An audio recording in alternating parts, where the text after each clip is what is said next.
Japan hat sich mit 13 pazifischen Inselstaaten wegen der chinesischen Gefahr auf eine freie indopazifische Zone geeinigt. An einem Gipfeltreffen über dieses Thema nahmen der japanische Außenminister und seine Amtskollegen von den Inselstaaten teil. Der amerikanische Außenminister Blinken sagte am Dienstag, die USA arbeiteten mit der Türkei und Katar zusammen, um den Flughafenbetrieb in Kabul wieder anlaufen zu lassen. Die Europäische Union hingegen werde die Taliban nicht anerkennen, man werde mit ihr aber unter bestimmten Voraussetzungen verhandeln.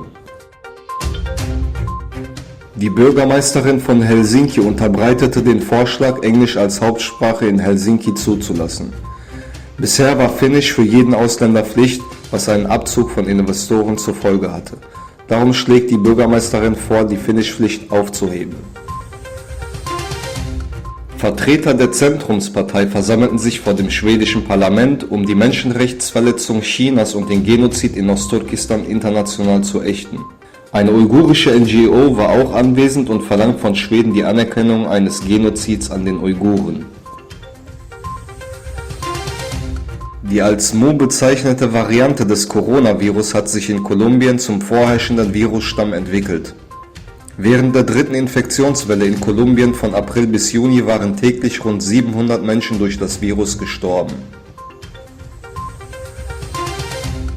Der Sprecher des politischen Büros der Taliban in Katar, Abdussalam Hanafi, telefonierte mit dem Vertreter des chinesischen Außenministers Wu Jianhao. Bei diesem Telefonat lobte Hanafi das chinesische Seidenstraßenprojekt. Die Taliban sicherten chinesischen Institutionen spezielle Schutzkonzepte zu. Die Türkei gewann bei den Paralympics 2020 in Tokio 15 und insgesamt 38 Medaillen in der Geschichte.